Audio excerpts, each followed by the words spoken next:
All right, welcome back to hour number 2, One Bills Live. Chris Brown, Steve Tasker with you here on a Wednesday, and pleased to be joined now by our good friend from NFL Network, analytics expert, and you also see her on Bills preseason television broadcasts as the sideline reporter. With Steve, it's Cynthia Frelund. Cynthia, how is your off-season going? It's going great. I mean, I do, though, miss hearing you do the touchdown call. So I really would like to hear that. It's been too long. So if you just give me like a good touchdown, Bills, please. I'm not a manufacturer of that. I'm more of the organic kind, but Okay, fine. How about a happy birthday, Steve? yeah. That is acceptable. Birthday, Steve. That is appropriate Tasker. and acceptable. Perfect. Yes. There we go. Listen, Cynthia. So thank you, and they got the balloons too. That's awesome. So we're sitting here. I know, Cynthia, you have a life. Brownie and I do not. We are chewing the draft up all day, every day, and we're trying to get inside the mind of Brandon Beane and Sean McDermott, and we see that. And at 28, it's always kind of a little bit of a dice roll as to who's going to be on the board. What are your thoughts about the Bills picking 28 and how maybe likely it is that they actually make that pick or a different one?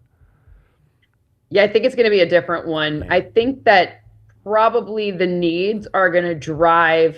I don't think it's going to be a massive move across the board, but we know they're not afraid to trade up for the guy that they like. So be it an outside receiver or potentially even a defensive piece. If you're looking at kind of how the other teams are netting out, it looks like we're going to get a lot of offensive linemen tackle specifically, which is luckily not a need for the Bills, which means there could be a trade partner that's looking to exploit, like potentially trading back up into the back end of the first half to give you a lot of extra equity. So there's ways where you could go up, down, sideways, all of these different ways and still get the person that they want. And we know that Brandon Beane's not afraid to do that and not afraid to kind of go there and get their specific guy wherever they think he's going to land. Right. And we're thinking that if there is a move, when you're picking at 28, you kind of got to wait and see how things fall. This is not some preemptive move, for example, like the Jets did years ago with the Colts when they went from 6 to 3 and took Darnold. They did that move like a month before the draft. This is very much a wait and see when you're picking at 28 because you got to see to some degree what happens in front of you.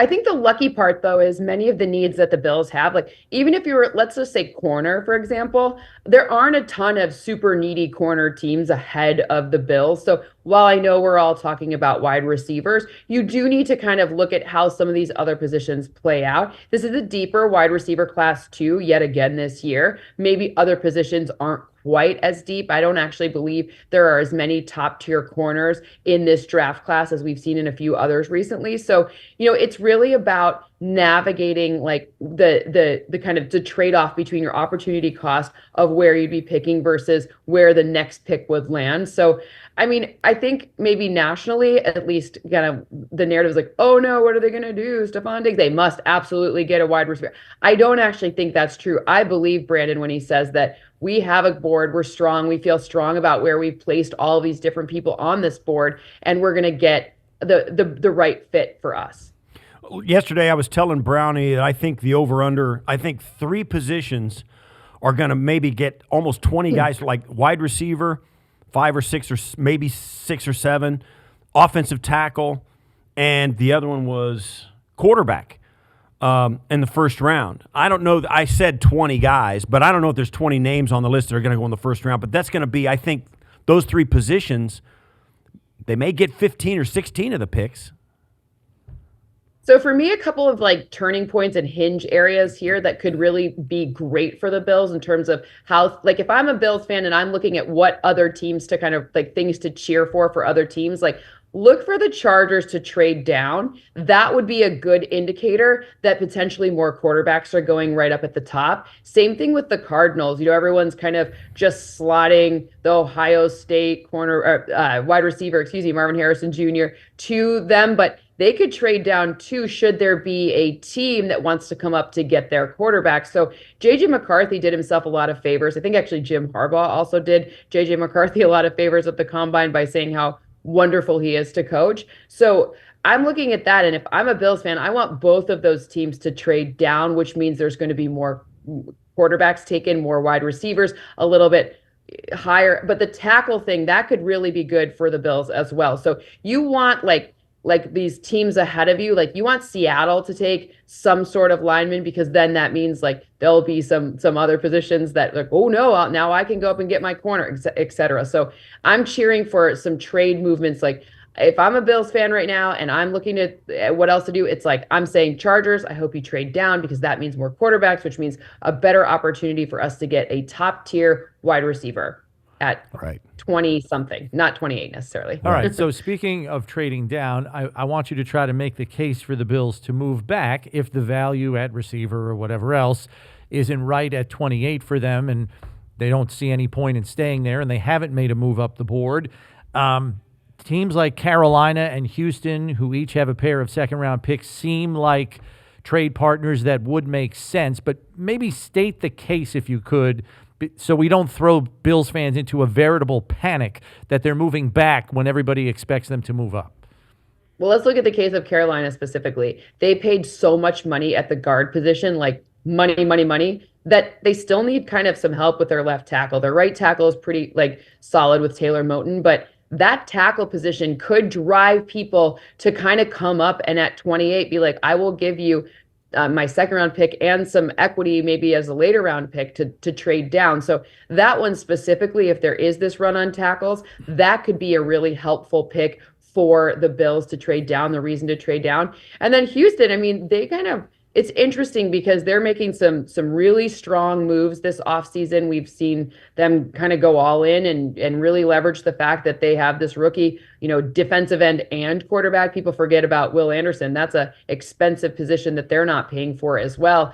If they're looking at a defensive tackle, for example, this is not a very, again, this year, not a very deep defensive tackle like class. And it's certainly not a great safety class. That could be something that they look at as well. Like the safety, the value at those positions, it's weird. You're seeing the market dictate it for paying veteran safety. So that could be something interesting as well if they have some sort of defensive strategic plan there as well. So I don't think moving down is bad at all. Or you could even look at someone like who wants to, like if the Rams probably do like Brock Bowers, that really fits what they're trying to do. Obviously, the Bills don't need a tight end. If you wanted to kind of look in that area, maybe someone's like thinking they could kind of outmaneuver the Rams who never pick in the first round to kind of get up near it. Like if they don't take him, like, oh no, we got to rush and take Brock Bowers. So that could be an area as well where a tight end needy team would look to the Bills because the Bills clearly don't need that position.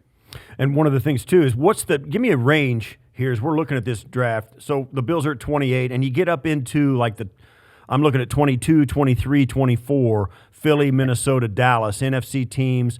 If say Brian Thomas Jr. somehow, some way is getting close to that, right?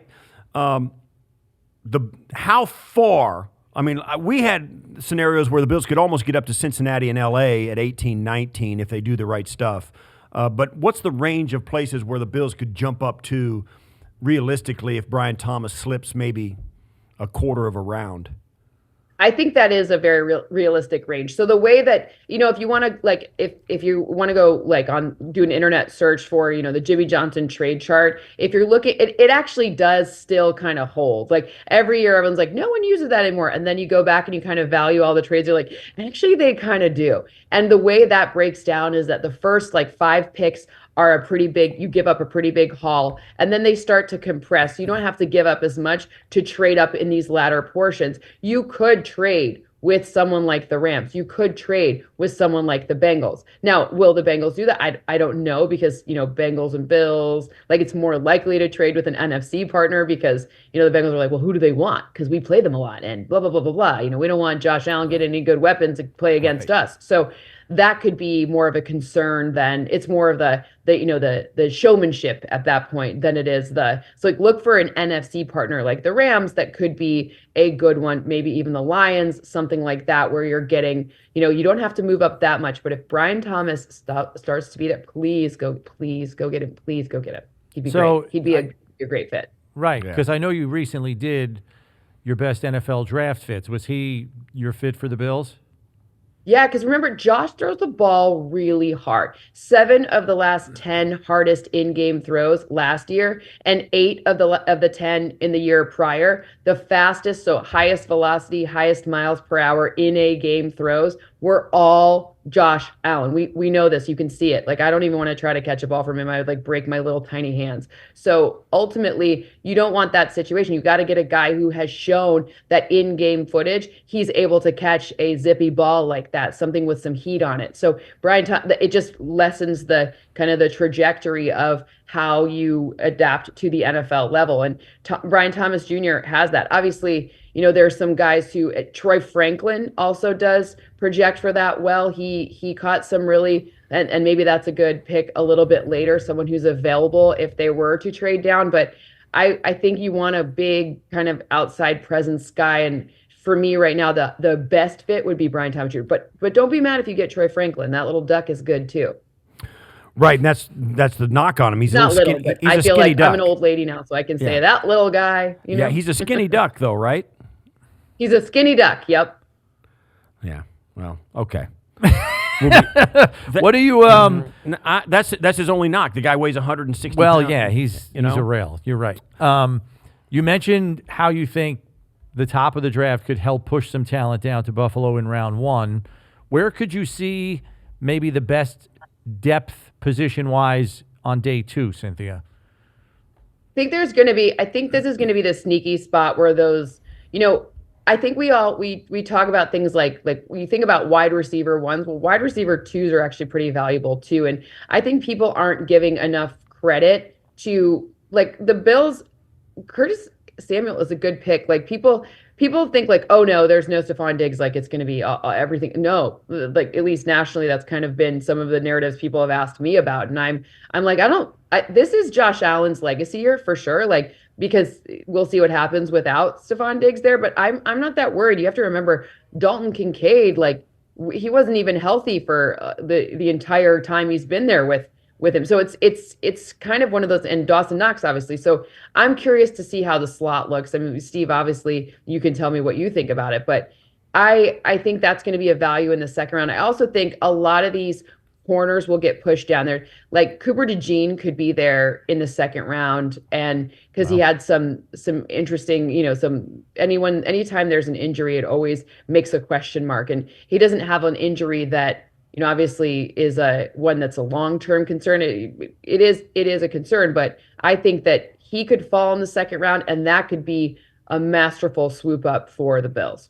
And as always, the quarterbacks kind of dominate the top of the draft, and everybody's got their own word. Caleb Williams has been there forever, but it happens every time. The closer they get to the draft, the more people try and talk you out of Caleb Williams, right? I mean, now it's like, I don't know, Drake May's pretty good, or Jalen, We were all surprised when they took Baker Mayfield 1 in 2018. Right. So they all get talked up and down, and now you're talking about there's going to be 4 guys go 1, 2, 3, 4, all of that stuff. What are your thoughts about the quarterbacks as we get into the white-hot intensity of draft night? Are people going to talk themselves out of this, and who are they going to talk themselves into? I think, look, this time last year, the narrative on CJ Stroud was that, he didn't do well on some aptitude test. Remember that? Right. I think everyone's now like, that's ridiculous. But I think the thing we did learn from CJ Stroud is that surrounding a player, not just on the field with weapons, but on how they learn, right? Like you got Gerard Johnson there, former quarterback himself, who was helping him learn the quarterback position. You had Bobby Slowick, who created a system that worked for him. You had a former player as a coach. So to me, the fit really depends on what you're going to surround the team with, and Caleb Williams will be the number. I mean, I can't see it going any other way. Like this is the strongest I've felt about someone. It just feels like, given all of these weird maneuvers, but it doesn't necessarily mean he's who I think is the best fit, like the guy that's going to be poised for the most success. Sure, the Bears have they did a really good job. Their defense got better and healthier last year. They got Montez Sweat. People forget about that. And then they made all these great offseason moves to really kind of solidify all of these great picks for this quarterback to work with. But they didn't fix their O-line necessarily yet. Like they haven't addressed that. And to me, that's massive. Like you need to put a player in a position where they're not under pressure the second most often of any quarterback. And by the way, the first was Bryce Young last year. So it was Bryce Young, then Justin Fields. Like you still got to fix that. Otherwise, it doesn't matter how many amazing receivers you put out there. He's not going to have time to get the ball to any of them. So it's really about surrounding someone with a bunch and I like Shane Waldron, who obviously the new OC that came from Seattle. I think that's great. But to me, until you address the line, you still got a lot of questions for any quarterback that comes in, be they Caleb Williams or I actually think Jaden Daniels is probably the most set up for success early just because he's a good off-platform thrower, which, Josh Allen has helped make a really important part of the modern game. So, we'll see. We'll see how it all goes. But O-line to me is very important. Cynthia, thanks as always. We're just 2 weeks away from the draft. We'll keep an eye out for more of your coverage on NFL Network. Thanks as always. We'll catch up with you later in the offseason. I miss you guys. Buffalo, this is about to be my, I love summer in Buffalo, but right. I also like a good spring moment there too when everything's popping up. It's perfect time for a birthday for Tasker, That's new right, flowers, birds. Yeah, give it another month before we show up because we're a little bit up and down right now with the weather. So, yeah. Thanks, I'll hold off, but we still got a birthday celebration when I see you next week. Thanks. Thank you. Cindy.